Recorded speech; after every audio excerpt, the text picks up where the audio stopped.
Hoy vamos a ver un caso de principios del siglo XX, así que relájate mientras nos vamos a Australia. Ivy Mitchell nació el 10 de enero de 1902 en Grafton, en Nueva Gales del Sur, Australia, que en ese entonces era una ciudad en constante crecimiento situada junto al río Clarence. Ivy era la quinta de 6 hijos, nacida de James Alexander Mitchell y su esposa María, una mujer que había venido a Australia desde Dinamarca. Sin embargo, Ivy no vivió mucho tiempo en Grafton, ya que la familia pronto se mudó a la ciudad de Sandford, en Queensland. La vida tomó un giro difícil en 1912, cuando su madre falleció, dejando un vacío silencioso en el hogar que obligó a la familia a adaptarse a su ausencia. Luego, su padre se volvió a casar, e Ivy y sus hermanos tuvieron que adaptarse rápido a los cambios. Para 1913, Ivy celebró su 11º cumpleaños creciendo en un país que apenas había tomado forma política recientemente a través de la Federación de las Colonias en 1901. Ella había visto a Australia adaptarse a su nuevo marco de gobierno y a la unificación gradual de los estados. Sin embargo, esto era solo una parte de la historia nacional, ya que la tierra conservaba la presencia de los australianos indígenas, cuyas culturas milenarias seguían siendo clave en la identidad y patrimonio del continente, incluso con el nuevo orden político. La vida para la familia era buena y la gente creía que Australia era una tierra llena de posibilidades y promesas. Ivy era una niña agradable y obediente, cuidadosa con sus tareas y constante en sus estudios. Era muy querida por quienes la conocían y pasaba sus días asistiendo a la escuela, ayudando en casa y disfrutando el tiempo jugando afuera con sus amigos. El 8 de junio de 1913 ella y su familia fueron a la iglesia y luego visitó a su amiga María Frisch, de 7 años. Llegó ahí a las 11:30 de la mañana y las dos jugaron felices durante unas horas. A las 4:30 p.m. Ivy se preparó para volver a casa. Le dijo a Mary que no quería caminar en la oscuridad, que su casa estaba a unas 2 millas de distancia, por caminos de tierra que serpenteaban entre tramos tranquilos de matorrales y hacia campo abierto. Sin apenas una casa a la vista, las dos chicas dejaron de jugar y Mary caminó con su amiga durante la primera media milla. Antes de despedirse y regresar a casa, le dio unas flores y unos dulces y observó cómo Ivy se marchaba por el camino. Al anochecer, James, hermano de Ivy, de 16 años, se preocupó porque ella no volvió. Eso no era común en ella, siempre volvía antes de anochecer, así que decidió salir a buscarla. Tomó la linterna y siguió el camino de tierra, llamando su nombre, hasta que llegó a la casa de los Frisch. Al preguntar al señor Frisch si su hermana seguía, él dijo que se había ido horas antes. James se quedó quieto un momento, sin saber qué hacer después. Ansioso, se dio la vuelta y corrió a casa para avisar a su padre que su hermana estaba desaparecida. El señor James Mitchell, sin perder un momento, se recompuso y salió con su hijo James Jr. y su hija mayor Minnie para buscar a Ivy. Buscaron por las calles y los caminos cercanos, llamando su nombre mientras avanzaban. Otras personas salieron a ayudar, ansiosos por encontrar a la niña. Finalmente, vieron algunas huellas en la tierra que al principio parecían ser de un hombre adulto, pero después de una corta distancia, estas huellas más grandes fueron acompañadas por unas más pequeñas. Bajo las luces parpadeantes de la linterna, las siguieron hasta la maleza densa detrás de la escuela estatal Parker, y pronto notaron que el pasto alto estaba aplastado, como si algo pesado hubiera sido arrastrado sobre él. Entonces, para su horror, vieron el cuerpo de Ivy, abandonado en la maleza, y parecía que le habían cortado la garganta. Se envió un mensaje a la oficina de correos de Sandford, y la noticia del hallazgo fue rápidamente comunicada a la policía. Profundamente preocupado y consciente de la gravedad del caso, el inspector principal Gerachty actuó sin demora. Juntó a varios oficiales y con el médico forense Dr. Dodds fue rápido al lugar de los hechos. Llegaron alrededor de la medianoche y comenzaron su investigación. El cuerpo de la niña fue levantado de la hierba y llevado a la orilla del camino. Lo pusieron en una alfombra y lo cubrieron con una sábana. Los investigadores marcaron 2 huellas y las cubrieron con cajas, usando ramitas para señalar otras pisadas que se alejaban del lugar donde hallaron a la niña. 2 policías se colocaron a intervalos en los caminos cercanos por si el asesino seguía cerca. Mientras tanto, a pesar de la hora, los oficiales restantes comenzaron a buscar cuidadosamente en el área inmediata, interrogando a cualquier persona que encontraban y examinando la escena en busca de pistas. Luego, se hicieron moldes de yeso de las huellas para usarlos como evidencia. La noticia del asesinato se propagó rápido en la pequeña comunidad, y pronto todos conocían los impactantes detalles del crimen. La gente estaba horrorizada de que esa violencia llegara a sus calles sin entender cómo una joven podía tener ese destino. Era el único tema en casas y tiendas, mientras todos trataban de reconstruir qué le pasó a Ivy Mitchell. El cuerpo de Ivy fue llevado a la morgue, donde el Dr. Dodds hizo la autopsia. Confirmó que la causa de la muerte fue un corte severo en la garganta, pero los cortes en sus manos y brazos también sugerían que había intentado valientemente defenderse. Trágicamente, también confirmó que la joven fue violada. En un esfuerzo por reunir información, los oficiales hablaron con los residentes locales, preguntando si habían visto algo inusual. Uno de los hombres con los que hablaron era un jornalero llamado Alejandro Gordon. Les contó que cerca de las 5:30 de la tarde estuvo por la escuela y entró al jardín para tomar unas naranjas de un árbol. Cuando comenzó a caminar de regreso a su casa, dijo que vio a Ernesto Austin, un peón local, galopando a caballo. El señor Gordon añadió que el señor Austin le gritó buenas noches y parecía llevar una ramita en la mano. Esto fue muy intrigante para la policía. Como se habían encontrado huellas de cascos de caballo cerca de la escena, siguieron estas huellas hasta el tanque de agua junto a la escuela, donde descubrieron otra huella que coincidía con las encontradas en el matorral. Los oficiales pensaban que el asesino de Ivy Mitchell había huido a caballo. Además, recuperaron la suela y el tacón de una bota, ambos desechados en el matorral.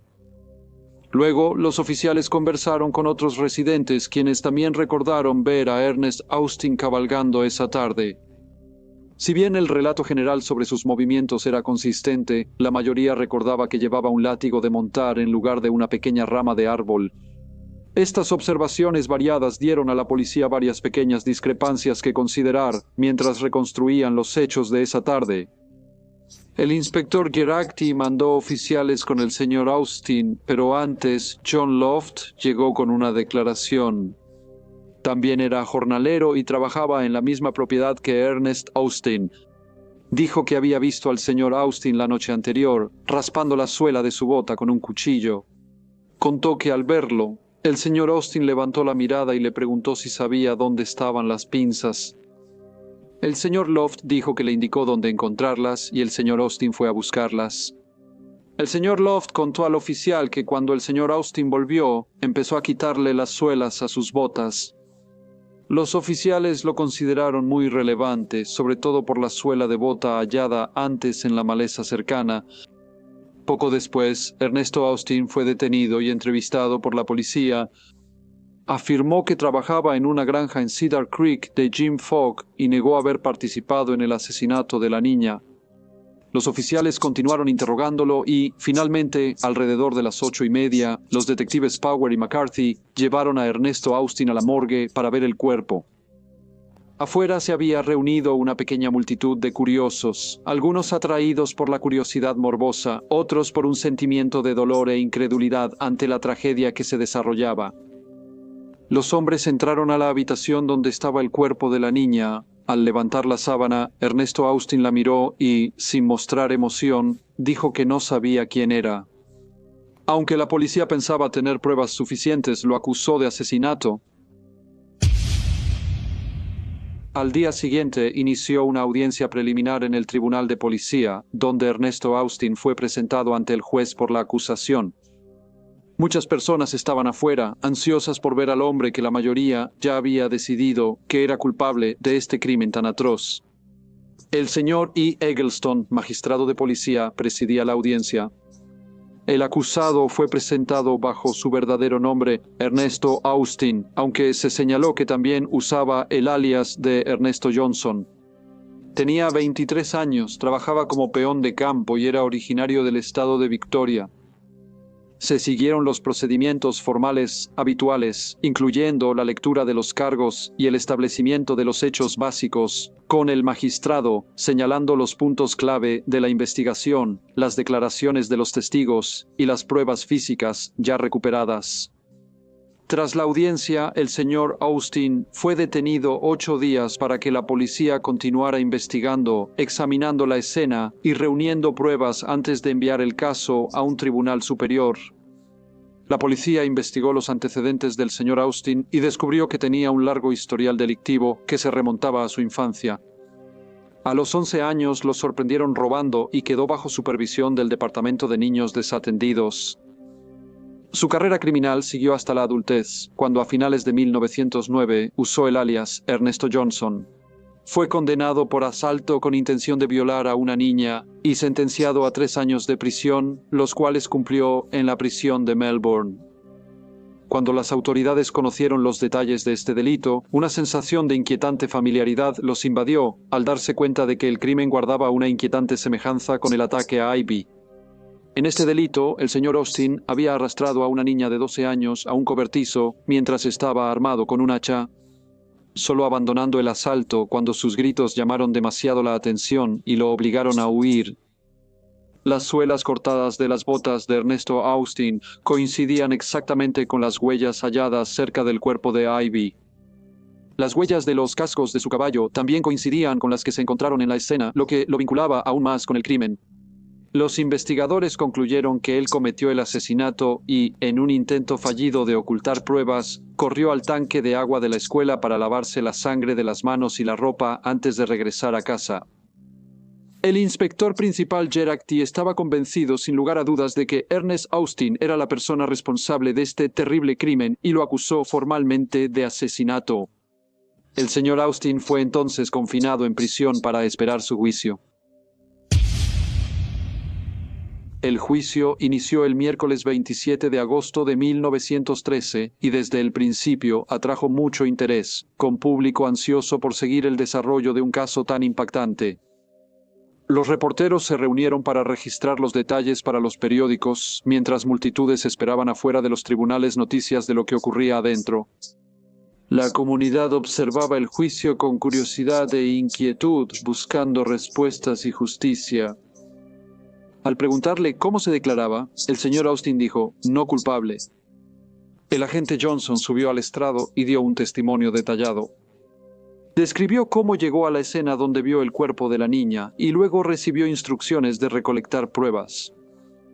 Contó que la mañana del 9 de agosto, él y un compañero oficial encontraron a James Fox en el camino de Cedar Creek, quien les dio unas botas que al parecer eran del señor Austin.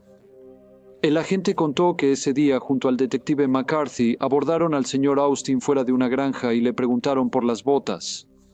Dijo que el señor Austin lo admitió. El agente contó que también recuperaron de su habitación una camisa, pantalón, navaja, palo, chaqueta y silla de montar, todos manchados de sangre. Al preguntarle al agente Johnson si era sangre humana, dijo que el laboratorio policial lo confirmó. Todos estos artículos fueron presentados en la corte como evidencia. La fiscalía le dio especial importancia al palo y a un pedazo de cuero encontrado cerca del cuerpo de la niña. Los testigos los identificaron como pertenecientes al señor Austin, aunque cuando le mostraron el palo, el señor Austin negó tener conocimiento de él. Las botas eran muy importantes para la fiscalía. El agente de policía Prentice también declaró y explicó que las huellas distintivas encontradas cerca de la escena coincidían exactamente con el calzado del señor Austin. Dijo que las botas que llevaba el señor Austin tenían placas de hierro en los talones y que la placa izquierda tenía una barra transversal rota, lo que había dejado un fragmento de hierro volteado en la dirección incorrecta, produciendo así una huella única e inconfundible. El agente dijo que el señor Austin también había estado cortando los talones y las suelas de sus botas, un acto que, en su opinión, sugería que podría haber estado intentando ocultar pruebas. Cuando se le interrogó, el señor Austin negó cualquier implicación en el crimen. Afirmó que las manchas eran de matar terneros 15 días antes y no explicó cómo llegó sangre humana, salvo que fuera la suya. El tribunal también escuchó que, una vez confinado en prisión, el señor Austin intentó quitarse la vida y supuestamente admitió el crimen, diciéndole al sargento interino Roach que efectivamente él había asesinado a Ivy Mitchell. La fiscalía señaló ante el tribunal que toda la ropa retirada del cuarto del señor Austin tenía manchas de sangre. Aunque las pruebas se acumulaban en su contra, Ernest Austin se mantuvo impasible. El señor Fahey refutó las afirmaciones de la fiscalía y afirmó que las pruebas eran solo circunstanciales. Argumentó que, incluso suponiendo que la sangre encontrada en la ropa fuera humana, el perito de la fiscalía no pudo confirmar si era reciente. Agregó que si su cliente fuera culpable, la gente habría notado sangre en su ropa. Sin embargo, al reunirse con el señor Weber la noche del asesinato y luego ver a los Loft y sus hijos, nadie notó nada inusual, como sangre en su ropa. El señor Fahey insistió en que un hombre culpable habría intentado ocultar las pruebas, pero el señor Austin no hizo nada de eso y no había nada extraordinario en su apariencia. El señor Fahey luego instó al jurado a no interpretar nada siniestro en la remoción de las suelas de las botas y dijo que era muy poco probable que un hombre culpable las hubiera quitado de manera tan abierta. Al concluir su alegato final, el juez resumió el caso y el jurado se retiró a las 3:21 p.m. No volvieron hasta pasada la 1 de la tarde siguiente. Cuando entregaron su veredicto, encontraron al señor Ernesto Austin culpable. El juez lo sentenció a muerte. El 22 de septiembre de 1913, Ernesto Austin fue ahorcado en la cárcel de Bogo Road. Antes de su ejecución, confesó el crimen y dijo que lamentaba mucho lo que había hecho. Luego fue ahorcado. Fue enterrado en tierra no consagrada en el cementerio de South Brisbane. Ernest Austin fue el último hombre ejecutado en Queensland y en 1922 el estado se convirtió en el primero de Australia y el primer gobierno dentro del Imperio Británico en abolir formalmente la pena capital. Sin embargo, esta no fue la última vez que la gente escuchó sobre Ernest Austin. Desde su muerte, muchos han afirmado haber visto su fantasma, lo que ha sumado a su infame legado. Las historias sobre el fantasma de Ernest Austin se han difundido mucho, con varios relatos de su espíritu que aún recorre la cárcel de Boger Road. Estos relatos suelen describir su aparición en noches tormentosas, siendo un inquietante recordatorio del crimen que cometió. La cárcel, conocida por su historia oscura y su atmósfera escalofriante, se ha convertido en un lugar donde muchos visitantes y empleados reportan encuentros inexplicables y aterradores, lo que solo alimenta la creencia de que el espíritu de Ernest Austin aún está entre nosotros. Hola a todos y muchas gracias por escuchar. Como siempre, por favor dejen cualquier comentario o retroalimentación que tengan. Y espero verlos de nuevo en el próximo Briefcase.